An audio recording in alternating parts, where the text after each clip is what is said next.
ഇന്ന് നമ്മൾ നോക്കാൻ പോകുന്നത് മലയാളി മെമ്മോറിയലാണ്. മലയാളി മെമ്മോറിയൽ എന്ന് പറയുന്നത് എന്താണ്? ശരിക്കും ഒരു നിവേദനമാണ്. അപ്പം ഈ നിവേദനം എന്നാണ് കൊടുക്കുന്നത് എന്ന് വെച്ചിട്ടുണ്ടെങ്കിൽ 1891 ജാനുവരി 1-നാണ്. ഇതിൻ്റെ ഒരു എയിം എന്ന് പറയുന്നത് എന്താണ്? തിരുവിതാംകൂറിലെ ജോലി എന്താണ്? അവർക്ക് തന്നെ വേണം എന്നുള്ള ഒരു കൺസെപ്റ്റാണ്.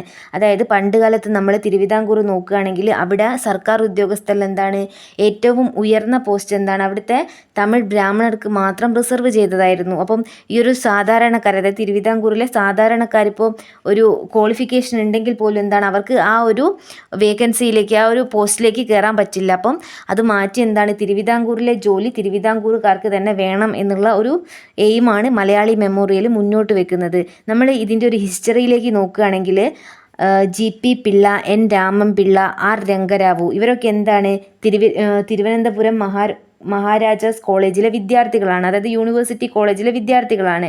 അപ്പം ഇവരെന്താണ് ഈ ഒരു അനീതിക്കെതിരെ 1882 തന്നെ ലേഖനം എഴുതി ഒട്ടിക്കുന്നുണ്ട്.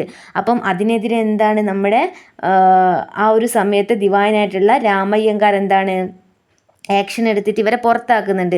ആ സമയത്തുള്ള പ്രിൻസിപ്പൽ എന്ന് പറയുന്നത് ജോൺ റോസ് ആണ്. അപ്പം ജോൺ റോസ് ഇങ്ങനെ പറയുന്നുണ്ട് ഇവരിങ്ങനെ പുറത്താക്കരുത് എന്നൊക്കെ പറയുന്നുണ്ട്, റെക്കമെൻഡ് ചെയ്യുന്നുണ്ട്. പക്ഷെ അതൊന്നും കേൾക്കുന്നില്ല. രാമയ്യങ്കാർ ഇവരെ പുറത്താക്കുക തന്നെ ചെയ്യുകയാണ്.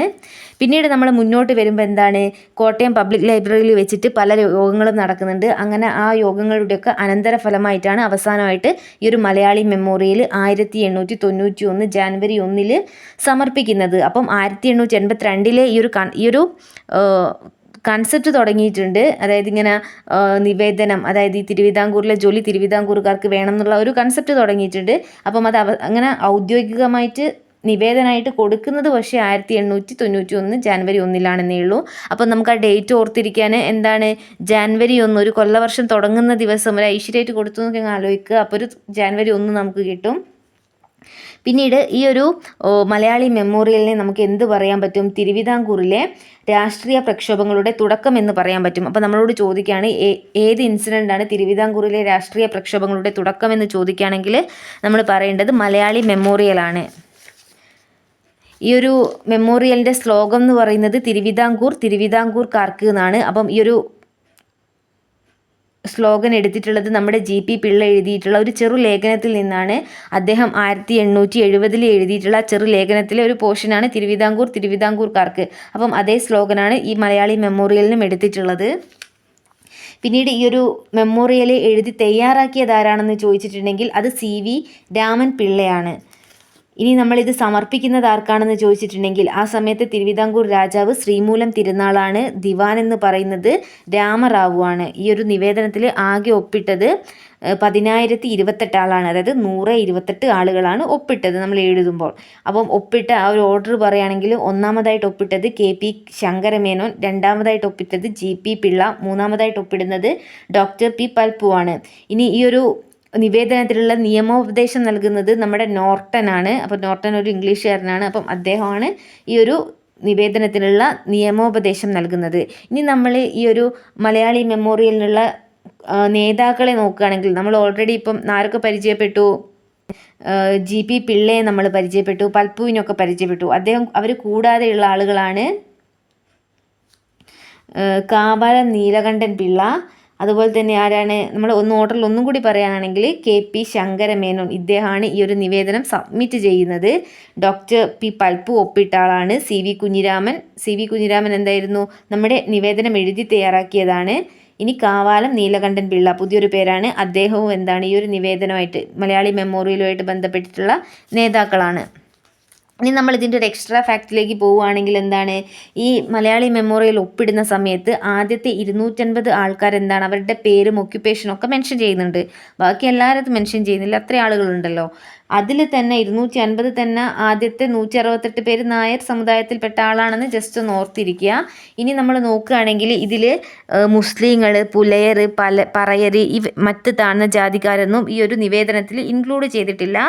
ഈഴവർ, ശൂദ്രർ, ക്രിസ്ത്യാനികളൊക്കെ ഇൻക്ലൂഡ് ചെയ്തിട്ടുണ്ട് എന്നാണ് പറയുന്നത്. ഈ ഒരു നിവേദനത്തിൻ്റെ റിസൾട്ട് എന്ന് ചോദിച്ചിട്ടുണ്ടെങ്കിൽ പരാജയം തന്നെയായിരുന്നു. അതായത് ഈ ഒരു നിവേദനം കൊണ്ടൊന്നും എന്താണ് അവർക്ക് തിരുവിതാംകൂറുകാർക്ക് എന്താണ് അവരുടെ നിയമനം നടക്കുന്നൊന്നും ചെയ്യുന്നില്ല. അതായത് ആ ഒരു നിയമനമൊന്നും കിട്ടുന്നില്ല. ഇനി നമ്മൾ ഇതിലെ GP പിള്ള, അതായത് ബാരിസ്റ്റർ GP പിള്ള എന്താണ് നമ്മുടെ ഈ ഒരു മലയാളി മെമ്മോറിയലിൻ്റെ മെയിൻ ആയിട്ടുള്ള ആളാണല്ലേ. അപ്പം അദ്ദേഹത്തിനെ കുറിച്ച് കുറച്ച് പോയിന്റുകൾ നമ്മൾ പഠിക്കുന്നുണ്ട്. GP പിള്ളയുടെ യഥാർത്ഥ പേര് ഗോവിന്ദൻ പരമേശ്വരൻ പിള്ള എന്നാണ്. ഇദ്ദേഹം എന്താണ് തിരുവിതാംകൂറിലെ വന്ധ്യവയോധികൻ എന്നാണ് അറിയപ്പെടുന്നത്. പിന്നീട് ഒന്നാമത്തെ കോൺഗ്രസ്സുകാരൻ എന്നറിയപ്പെടുന്നതും GP പിള്ളയാണ്. നമ്മുടെ ഗാന്ധിജിയുടെ ആത്മകഥയിൽ പരാമർശിച്ചിട്ടുള്ള ഏക മലയാളി ഇദ്ദേഹമാണ്. പിന്നെ തിരുവിതാംകൂർക്കാർക്ക് എന്ന ആശയത്തിൻ്റെ ഉപജ്ഞാതാവ് ഇദ്ദേഹമാണ്, നമ്മൾ ഓൾറെഡി പറഞ്ഞതാണ്. പിന്നീട് എന്താണ് തിരുവിതാംകൂറിലെ രാഷ്ട്രീയ പ്രക്ഷോഭത്തിൻ്റെ പിതാവായിട്ട് അറിയപ്പെടുന്നത് ആരാണ്? GP പിള്ളയാണ്. ഇദ്ദേഹത്തിൻ്റെ തൂലികാ നാമമാണ് ഒരു രാജ്യസ്നേഹി. ഇദ്ദേഹം എന്താണ് നമ്മുടെ INCയുടെ ഫസ്റ്റ് സെക്ഷനിൽ പങ്കെടുത്തിട്ടുള്ള മലയാളിയാണ് എന്നും പറയുന്നുണ്ട്. ഇനി നമ്മൾ CV രാമൻ പിള്ളയാണ് നോക്കുന്നത്. CV രാമൻ പിള്ളയെ നമ്മൾ എങ്ങനെയാണ് അറിയുന്നത്? മലയാളി മെമ്മോറിയൽ എഴുതി തയ്യാറാക്കിയിട്ടുള്ള സാഹിത്യകാരനാണ്. ഇദ്ദേഹം ഒരു സാഹിത്യകാരനാണ്. പിന്നെ എന്താണ് ഇദ്ദേഹം ലേഖനങ്ങൾ എഴുതിയ പത്രം എന്ന് പറയുന്നത് മിതഭാഷിയാണ്. അപ്പോൾ മിതഭാഷിയിലാണ് ഇദ്ദേഹം ഈ ഒരു മലയാളി മെമ്മോറിയലുമായിട്ട് ബന്ധപ്പെട്ടിട്ടുള്ള ലേഖനങ്ങളൊക്കെ എഴുതിയിട്ടുള്ളത്. പിന്നീട് ഈ ഒരു ലേഖനങ്ങൾ വിദേശിക മേധാവിത്വം എന്ന പേരിൽ പുസ്തകമായിട്ട് പ്രസിദ്ധീകരിച്ചിട്ടൊക്കെ ഉണ്ട്. ഇദ്ദേഹത്തെ കേരള സ്കോട്ട് എന്ന് അറിയപ്പെടുന്നുണ്ട്. അപ്പോൾ കേരള സ്കോട്ട് എന്നറിയപ്പെടുന്നത് CV രാമൻ പിള്ളയാണ്. പിന്നീട് നമ്മൾ ഇദ്ദേഹം എഴുതിയിട്ടുള്ള ചരിത്ര നോവലുകളാണ് പരിചയപ്പെടുന്നത്. മാർത്താണ്ഡവർമ്മ, ധർമ്മരാജ, രാമരാജ ബഹദൂർ, ഇതൊക്കെ ഇദ്ദേഹത്തിൻ്റെ ചരിത്ര നോവലുകളാണ്. മറ്റൊരു ബുക്കാണ് ഇദ്ദേഹത്തിൻ്റെ പ്രേമാമൃതം. നമ്മൾ മലയാളി മെമ്മോറിയലിൻ്റെ 125-ാം വാർഷികം ആഘോഷിച്ചതെന്നാണ് 2016-ലാണ്. അപ്പോൾ 2016-ൽ നമ്മൾ ഈ മലയാളി മെമ്മോറിയലിൻ്റെ 125-ാം വാർഷികം ആഘോഷിച്ചിട്ടുണ്ട് എന്ന് ഓർത്തിരിക്കുക. ഇനി എന്താണ് കോട്ടയം പബ്ലിക് ലൈബ്രറിയെ കുറിച്ചൊരു പോയിന്റ് പറയുന്നുണ്ട്. എന്താ വെച്ചാൽ കോട്ടയം പബ്ലിക് ലൈബ്രറിയിൽ നിന്നാണല്ലോ ഇവർ കൂട്ടം കൂടിയിട്ട് ഈ ഒരു നിവേദനമൊക്കെ കൊടുക്കാനുള്ള തീരുമാനം എടുക്കുന്നത്. അപ്പം ആ ഒരു കോട്ടയം പബ്ലിക് ലൈബ്രറി സ്ഥാപിക്കുന്നത് 1882-ൽ T രാമറാവുവും ജോൺ കെയ്ലിയും കൂടി ചേർന്നിട്ടാണ്.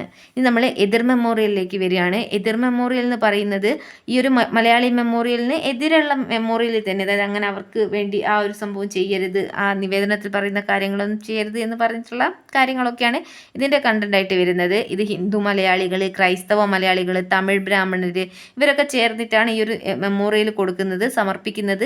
അതേ കൊല്ലം 1891 ജൂൺ 3-ലേക്കാണ് കൊടുക്കുന്നത്.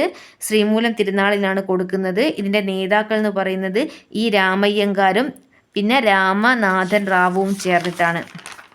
കുറച്ച് പോയിൻ്റേ ഉള്ളൂ. അത് കഴിഞ്ഞാൽ നമ്മൾ ഈഴവ മെമ്മോറിയലിലേക്ക് വരുന്നുണ്ട്. ഈഴവ മെമ്മോറിയൽ 1896-ലാണ് കൊടുക്കുന്നത്.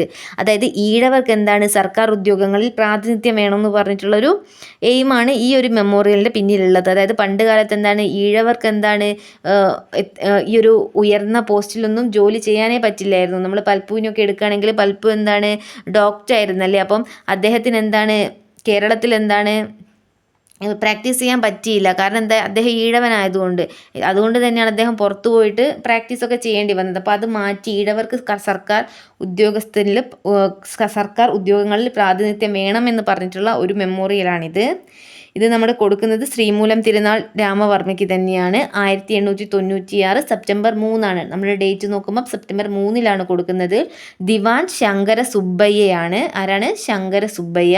ഇതിൽ ഒപ്പിട്ടത് 13,176 പേര്. 13, 17, 6 അത്രയും പേരാണ് ഒപ്പിട്ടത്. ലീഡർ ഡോക്ടർ പൽപ്പുവാണ്. ഈ ഒരു ഈഴവ മെമ്മോറിയലായിട്ട് അസോസിയേറ്റ് ചെയ്തിട്ടുള്ള ഓർഗനൈസേഷനാണ് ഈഴവ മഹാസഭ. ഈഴവ മഹാസഭ ആരുടേതാണ്? ഡോക്ടർ പൽപ്പുവിൻ്റെതാണ്. അതും 1896-ലാണ് ഫൗണ്ട് ചെയ്തിരിക്കുന്നത് എന്ന് ഓർത്തിരിക്കുക. ഇനി നമ്മൾ ഈഴവ മെമ്മോറിയലിലെ കണ്ടന്റ് ചെറുതായിട്ടൊന്ന് വായിക്കുന്നുണ്ട്, ഒരു കോട്ടെന്ന രീതിയിൽ. അടിയങ്ങളിൽ വിദ്യാഭ്യാസമുള്ളവർ ഇതര ജാതിക്കാരോട് ഒത്തുനോക്കിയാൽ വളരെ മോശവും, വിശേഷിച്ച് ഇക്കാലത്ത് പരിഷ്കാരത്തിന് ആവശ്യം വേണ്ടതായ ഇംഗ്ലീഷ് പഠിത്തമുള്ളവർ തീരെ ചുരുക്കവുമാണ്. ഇതിനു കാരണം പഠിത്തത്തിന് സൗകര്യമില്ലായ്മ ഒന്നു മാത്രമല്ല, വിദ്യാഭ്യാസത്തിൻ്റെ പ്രയോജനമെന്ന് ജനങ്ങൾ വിചാരിക്കുന്ന സർക്കാർ ഉദ്യോഗങ്ങളിൽ അടിയങ്ങൾക്ക് നിശേഷം അർഹതയില്ലെന്ന് വെച്ചിരിക്കുന്നതും പ്രധാനമായൊരു കാരണമാണ്. അതിനാൽ മേലാലെങ്കിലും എല്ലാ ഗവൺമെൻറ് പള്ളിക്കൂടങ്ങളിലും കടന്നു പഠിച്ചു കൊള്ളത്തക്ക യോഗ്യതാനുസരണം അടിയങ്ങൾക്കും സർക്കാർ ഉദ്യോഗം കിട്ടണമെന്നും കൽപ്പനയുണ്ടാകണമെന്ന് പ്രാർത്ഥിച്ചു കൊള്ളുന്നു. അതായത് എന്താ പറയുന്നത്, അതായത് തങ്ങൾക്കും എന്താണ് ഈ ഒരു ജോലി വേണം, സർക്കാർ ജോലി വേണം. സർക്കാർ ജോലിക്ക് വേണ്ടിയിട്ട് ഇപ്പോൾ പഠിക്കാത്തത്, അതായത് പഠിക്കണം എന്നുള്ളൊരു ആവശ്യം തന്നെ എന്താണ്, നമ്മൾ ജോലി കിട്ടുമല്ലോ എന്നുള്ളൊരു ഇതാണല്ലോ നമ്മുടെ ഒരു മോട്ടിവേഷൻ.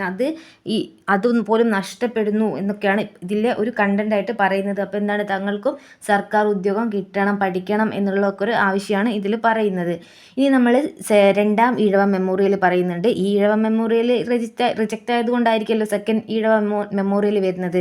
അത് കൊടുക്കുന്നത് കഴ്സൺ പ്രഭുവിനാണ്. 1090 കഴ്സൺ പ്രഭു തിരുവിതാംകൂർ സന്ദർശിക്കുന്ന വേളയിലാണ് കൊടുക്കുന്നത്. അപ്പോൾ പക്ഷേ അദ്ദേഹം ഇത് നെഗ്ലക്റ്റ് ചെയ്യാണ് ചെയ്യുന്നത്. കാരണം ബ്രിട്ടീഷുകാർക്ക് പ്രിൻസ്ലി സ്റ്റേറ്റിൻ്റെ വിഷയങ്ങളിൽ ഇടപെടാൻ പറ്റില്ല എന്ന് പറഞ്ഞിട്ടാണ് അദ്ദേഹം ഇത് റിജക്റ്റ് ചെയ്യുന്നത്. നമ്മൾ എക്സ്ട്രാ ഒരു യഹൂദ മെമ്മോറിയലിനെ കുറിച്ച് പറയുന്നുണ്ട്.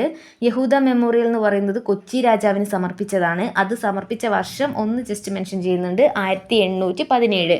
അപ്പോൾ നമ്മൾ ഇന്ന് മൊത്തമായിട്ട് പറഞ്ഞത് എന്താണ്, മെമ്മോറിയൽസ് ആണല്ലേ പറഞ്ഞത്. മലയാളി മെമ്മോറിയൽസ്, എർദിൽ മെമ്മോറിയൽ, പിന്നെ ഈഴവ മെമ്മോറിയൽ, ലാസ്റ്റ് യഹൂദ മെമ്മോറിയൽ. ഇത്രയാണ് നമ്മൾ ഈ ഒരു സെക്ഷനിൽ പഠിക്കുന്നത്.